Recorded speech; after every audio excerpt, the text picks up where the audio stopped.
In Edgar Allan Poe's The Fall of the House of Usher, doubling and reflection foreshadow the fate of Roderick Usher, Madeline Usher, and the titular house itself. Doubling of several major aspects of the story occurs. The two halves of the Usher house split by a zigzagged fissure, Roderick and Madeline, and the Usher estate's paradoxically dilapidated yet intact infrastructure. But the unnamed narrator breaks from this pairing off of elements. He is an outsider, not a part of either concept of the House of Usher, and he is the only one who manages to escape the crumbling mansion and live to tell the tale. Thematically, he seems to disrupt the doubling found throughout the rest of the story. However, the story integrates the narrator gradually into the mirrors of the narrative by splitting his personality into halves vying for control, drawing parallels between him and Roderick through his character development, and reflecting his body and disposition in the physical House of Usher. At first, the narrator seems completely separate from the phantasmagoria of the estate, beginning the story skeptical of the supposed supernatural elements of the estate and maintaining that skepticism until he hears Madeline break out of the vault. When the narrator first approaches the estate, a sense of insufferable gloom pervades his spirit for reasons he cannot identify. He explains this gloom away, surmising that the estate is only unnerving due to its arrangement, and that a mere different arrangement of the particulars of the scene would be sufficient to modify or perhaps annihilate its capacity for sorrowful expression. Later, when Roderick tells him that he believes his family's destiny is tied to the method of collocation of the stones of the Usher mansion, the narrator doesn't believe him and sardonically writes, "Such opinions need no comment, and I will make none." He continues to try to convince himself that everything frightening or supernatural about the estate is coincidental, even in the highly unlikely scenario when he reads Mad Tris to Roderick and believes not once, but twice that the house mimicking the sounds he imagined for both the cracking of the door to the hermit's hut and the screech of the dragon was a coincidence. However, this logical personality is not the only one residing in the narrator by the end of the story. The story splits the narrator's personality in two, a split which mirrors the fissure running down the middle of the House of Usher, and the second half of his personality, based on emotion, emerges throughout his sojourn at the House of Usher and erodes the logical part of him. After failing to shake off the depression of soul he feels looking at the reflection of the house in an attempt to rearrange its ghastly features, the narrator writes, "I was forced to fall back upon the unsatisfactory conclusion that while there are combinations of very simple natural objects which have the power of thus affecting us, still the analysis of this power lies among considerations beyond our depth."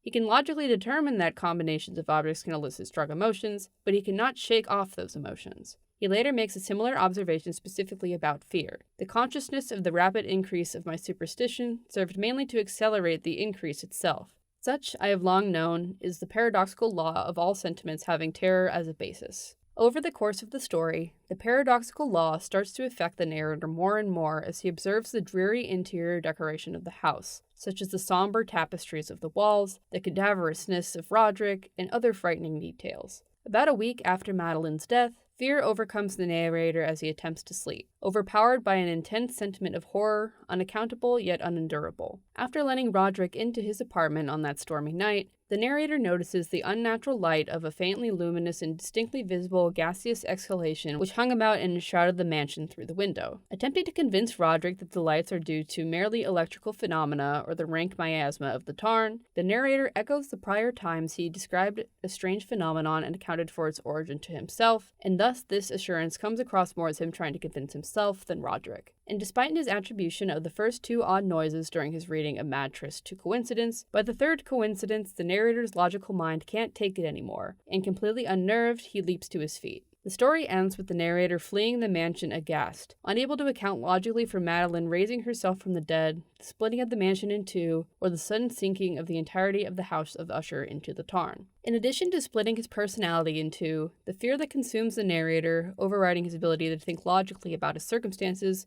makes him a mirror to Roderick Usher. The pair start off as foils. Roderick is a recluse interested in occult practices such as chiromancy, while the narrator is the embodiment of the society from which Roderick secludes himself, who is unwilling to believe in Roderick's superstitious impressions in regard to the dwelling which he tenanted. The pair also view each other quite differently. To Roderick, the narrator is his best and indeed his only personal friend, while the narrator admits he really knew little of his friend despite their childhood spent together. Likewise, the two begin the story with opposite dispositions. While Roderick is happy to see his friend, he is pessimistic about his prospects, telling the narrator, "I must perish in this deplorable folly." Still, the narrator does his best to comfort his friend. As the narrator gets to know Roderick better, however, his optimism towards raising the man's spirits wanes, and his attitude becomes more defeatist like Roderick's. and thus, as a closer and still intimacy admitted me more unreservedly into the recesses of his spirit, the more bitterly did I perceive the futility of all attempts at cheering a mind from which darkness, as if an inherent positive quality,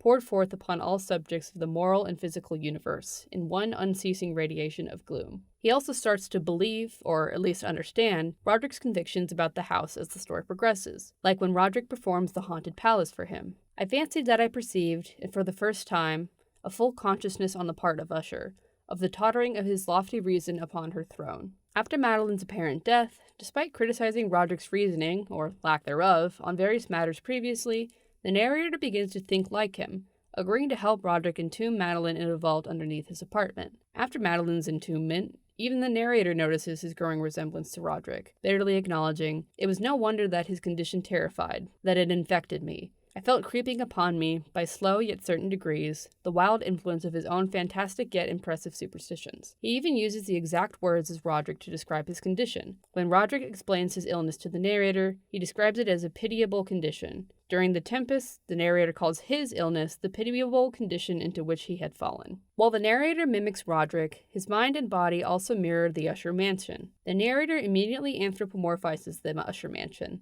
emphasizing its vacant eye-like windows twice, making it a suitable projection for his personality. As mentioned previously, the barely perceptible fissure extending from the roof of the building in front, making its way down the wall in a zigzag direction, mirrors the narrator's two temperaments, logic and emotion. The atmosphere surrounding the house also illustrates the narrator's mental state. When the narrator first sees the house in the distance, the narrator feels a depression which he can compare to no earthly sensation more properly than to the after-dream of a reveler upon opium. The otherworldly depression that plagues the narrator manifests in an atmosphere which had no affinity with the air of heaven, but which had reeked upon from the decayed trees and the gray wall and the silent tarn, a pestilent and mystic vapor, dull, sluggish, faintly discernible, and leaden-hued, that hangs about the Usher estate. The interior of the mansion, where the narrator spends the majority of his visit, also reflects his growing malaise. I felt that I had breathed an atmosphere of sorrow.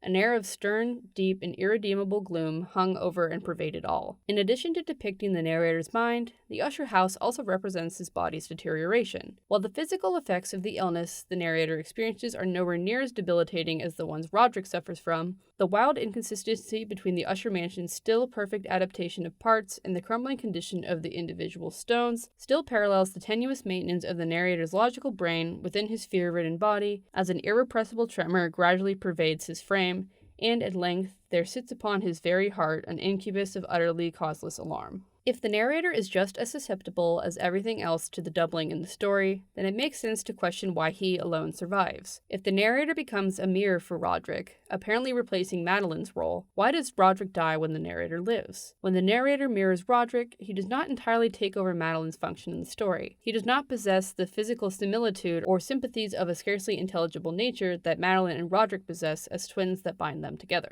Madeline and Roderick are two parts of a whole, Roderick's morbid acuteness of the senses complementing Madeline's catalepsy. Also, unlike the narrator, who becomes a victim of fear like Roderick, Madeline becomes Roderick's fear incarnate. Roderick believes that he will die in some struggle with the grim phantasm fear, and in the penultimate paragraph of the story, his prediction comes true. Madeline fell heavily inward upon the person of her brother, and bore him to the floor a corpse, and a victim to the terrors he had anticipated. Moreover, while the house reflects the narrator both physically and mentally, he is still not part of the House of Usher, neither the family nor the family mansion. Because of his lack of family ties, the narrator is able to escape, and the power the house wields over him ceases as soon as he crosses the old causeway, watching the fissure splitting the house in two rapidly widen, and the deep and dank tarn at the narrator's feet close, sullenly and silently over the fragments of the House of Usher. Though the narrator at first seems to escape the doubling present throughout the narrative, he is actually a major part of it, as it is through his perspective that readers feel the gloom that permeates the House of Usher in both senses of the appellation.